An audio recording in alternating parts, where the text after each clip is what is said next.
안녕하세요. 하루 필수 말씀 충전 하필 큐티 조정환입니다. 오늘 함께 나눌 하나님 말씀은 신명기 19장 1절에서 21절까지 말씀입니다.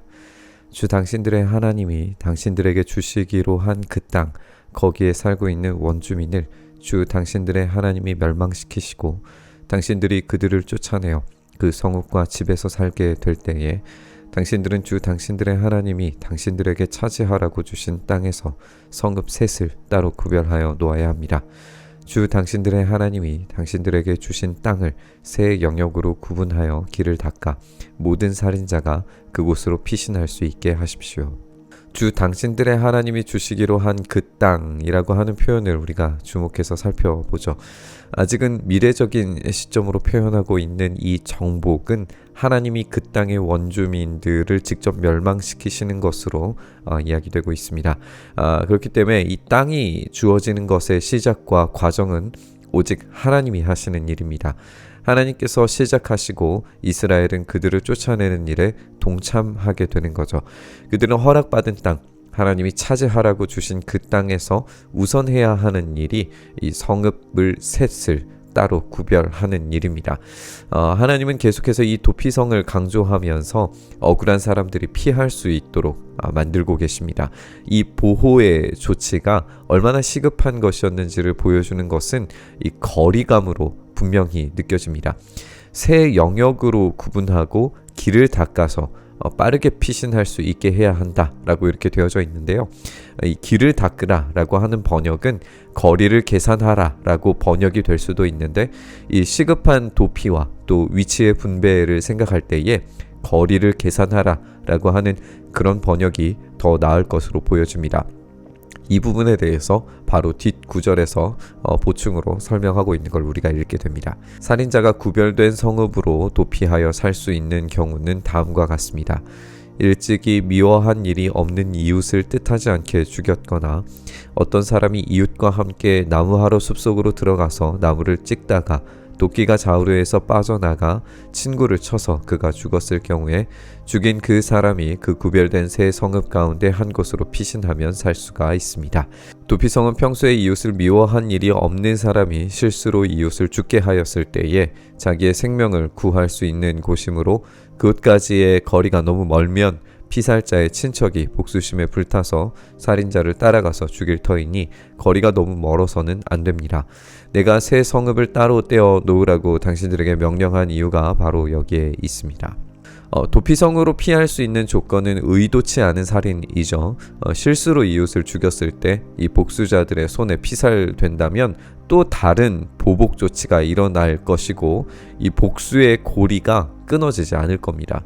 따라서 진상이 제대로 밝혀지도록 또는 그 복수의 고리가 끊어질 수 있도록 도피성이 제공되고 있는 거예요. 한편 이 3절에서 거리를 계산하고 라고 하는 번역이 더 나을 수 있다라고 지적했던 것처럼 도피성이 멀어서는 안 된다라는 점이 지적되는 것을 보게 되는데요. 거리가 멀어지게 되면 복수자들이 쫓아와서 이 복수를 실행할 수 있는 가능성이 높아지기 때문이다 라고 이렇게 설명하고 있습니다. 그래서 이런 조치들을 통해서 억울한 누명이 씌워지지 않도록 억울한 복수가 일어나지 않도록 보호하는 그런 조치를 우리가 읽게 됩니다. 주 당신들의 하나님이 당신들의 조상에게 맹세하신 대로 당신들 땅의 경계를 넓혀 주시고 당신들의 조상에게 약속한 모든 땅을 당신들에게 주실 때에는 또 내가 오늘 당신들에게 명하는 이 모든 명령을 당신들이 성심껏 지키고 주 당신들의 하나님을 사랑하며 그가 가르쳐 주신 길을 잘 따라갈 때에는 이 새 성읍 말고 또 다른 새 성읍을 구별해야 합니다. 그리하여 주 당신들의 하나님이 당신들에게 유산으로 주신 땅에서는 죄 없는 사람이 살인죄를 지고 죽는 일이 없도록 하여야 합니다. 그러면 살인죄 때문에 당신들이 책임을 지는 일은 없을 것입니다. 이제 하나님께서 땅을 주시고 그 땅의 경계가 넓혀졌을 때 이 새로운 영토가 확장이 되었을 때 새 성읍을 더 구별하게 됩니다. 이 성읍들은 죄 없는 사람이 살인죄를 지고 죽는 일이 없도록 하는 것이고 그에 대한 책임이 공동체에게 돌아가지 않도록 하는 기능을 하게 될 겁니다. 그런데 우리가 여기에서 더 확장된 어떤 도피성의 이름들을 알지 못한다는 문제에 부딪히게 되는데요. 이 문제는 이 지명된 성읍이 이 셋 외에 또 다른 셋이신 건데, 이스라엘은 온전히 그 땅을 차지한 적이 없기 때문에 확장된 땅에서 도피성을 만들지 못했다라고 그렇게 이해할 수 있을 겁니다. 한마디로 말해서 하나님의 그 완성된 그 도피성을 이스라엘이 참되게 경험한 적은 없었다, 이렇게 생각을 해볼 수도 있겠죠. 그러나 어떤 사람이 그의 이웃을 미워하여서 해치려고 숨었다가 일어나서 이웃을 덮쳐서 그 생명에 치명상을 입혀 죽게 하고 이 여러 성읍 가운데 한 곳으로 피신하면 그가 살던 성읍의 장로들이 사람을 보내어 그를 거기에서 붙잡아다가 복수자의 손에 넘겨주어 죽이게 하여야 합니다. 당신들은 그런 사람에게 동정을 베풀어서는 안 됩니다. 이스라엘 안에서 죄 없는 사람이 죽임을 당하는 일이 없어야만 당신들이 복을 받을 것입니다. 이 도피성의 보호를 받을 수 없는 사람도 있죠. 미움으로 실제 살인을 계획해서 의도적으로 사람을 죽인 이들은 도피성의 보호를 받을 수 없습니다. 이런 살인자는 이 복수자들의 손에 넘겨주어서 죽여야 합니다. 그런 사람들에게는 동정을 베풀 수 없습니다. 강조되고 있는 것은 죄 없는 사람이 죽임을 당하는 일이 없어야 하고 죄 있는 사람에게 마땅한 형벌이 내려져야 한다는 점입니다. 율법이라는 것은 이 분노와 증오가 불의한 행위를 유발하기 십상이라고 말하는 중인 거고, 부당한 판단으로 억울한 자들의 어떤 심판 시행이 이루어지지 않도록 만들고 있다는 것을 우리가 알게 돼요. 그리고 그에 마땅한 벌은, 그에 상응하는 벌은 반드시 주어져야 한다는 것도 강조하면서 우리에게 보여주고 있습니다. 당신들은 주 하나님이 당신들에게 유산으로 주어 차지한 땅에서 이미 조상이 그어놓은 당신들 이웃의 경계선을 옮기지 마십시오. 어떤 잘못이나 어떤 범죄라도 한 사람의 증언만으로는 판정할 수 없습니다. 두세 사람의 증언이 있어야만 그 일을 확정할 수 있습니다. 남에게 죄를 뒤집어 씌우려는 나쁜 증인이 나타나면 소송을 하는 양쪽은 주님 앞에 나아와 그 당시의 제사장들과 재판관 앞에 서서 재판을 받아야 합니다. 다시 한번 하나님께서 이 땅을 주심을 강조하면서 이미 받은 땅의 경계선을 옮기지 말라라고 이렇게 명령하십니다. 경계선의 의미는 하나님이 주신 유산이라는 뜻이었어요. 따라서 이 경계선을 옮기는 것은 단지 물질적인 차원을 뛰어넘어서 영적인 측면에서 하나님이 주신 것을 거부하고 탐욕을 섬기는 일이 될 수 있습니다. 그래서 이 경계석을 옮기면 안 되는 거예요. 이어지는 이야기는 어떤 잘못에 대해서 두세 사람의 증언이 필요하다라는 거예요. 앞서 우리가 함께 강조하고 있는 것처럼 억울한 죽음과 억울한 재판이 있어서는 안 됩니다. 그러나 하나님 앞에서 정직해야 됩니다. 그러기 위해서 최소한의 조치가 이 두세 사람의 증언이 되는 거죠. 재판관들은 자세히 조사한 뒤에 그 증인이 그 이웃에게 거짓 증언한 것이 판명되거든 그 증인이 그 이웃을 해치려고 마음 먹었던 대로 그 이웃에게 갚아주어야 합니다. 그래서 당신들 가운데서 그런 악의 뿌리를 뽑아야 합니다. 그러면 남은 사람들이 이 말을 듣고 두려워하여서 이런 악한 일을 하는 사람이 당신들 가운데서 다시는 생기지 않을 것입니다. 당신들은 이런 일에 동정을 베풀어서는 안 됩니다.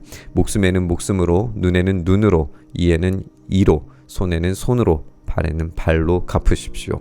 만약에 거짓말이 드러난다면 이 해치려고 계획했던 그대로 이웃에게 갚아주어서 악의 뿌리를 뽑아버리라고 명령되고 있습니다.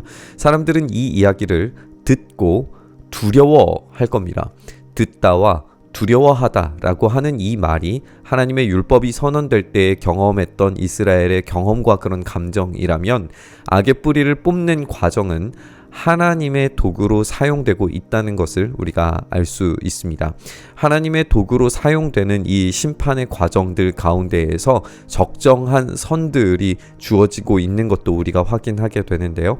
그 선을 넘어서는 일들이 벌어져서는 안 되고 그 선 안에서 하나님께서 명령하신 대로 두려워하며 그 심판의 과정들을 겪어갈 때에 하나님의 통치가 직접 그들에게 경험될 수 있었을 겁니다. 오늘 본문에서 강조되는 것처럼 억울한 죽음과 억울한 심판이 있어서는 안 됩니다. 그래서 도피성도 만들어지고 형벌도 일정 선을 넘지 않도록 제한되는 것을 우리가 보게 되는 거예요. 이 모든 것을 통해서 하나님의 공의로운 심판과 은혜로운 보호하심과 같은 어떤 하나님의 실제적인 통치가 이스라엘 안에서 경험될 수 있어야 했습니다. 그런데 우리가 이 도피성을 생각할 때에 바로 우리의 도피성이신 예수님을 함께 연결해서 생각해 봐야 할 것 같습니다.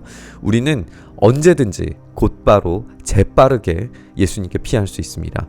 우리에게 억울한 재판이 일어나지 않도록 우리 주님께서 우리의 증인이 되어 주실 겁니다. 우리가 도무지 감당할 수 없는 죄의 대가를 우리 주님이 대신 담당하십니다. 우리의 피난처, 우리의 도피성이신 예수님께 피할 때, 신속히 피할 때에 우리에게 희망과 소망이 발견되는 줄 믿습니다. 우리를 향하신 공의롭고 은혜로운 그 보호의 통치가 실제적으로 우리의 삶에 경험될 줄 믿습니다. 참 도피성이신 예수님 안에 우리가 피해서 하나님 나라의 그 온전하신 통치가 우리 안에 온전히 이루어지기를 간절히 바라면서 우리 묵상의 자리로 나아가시죠. 주님, 그렇습니다.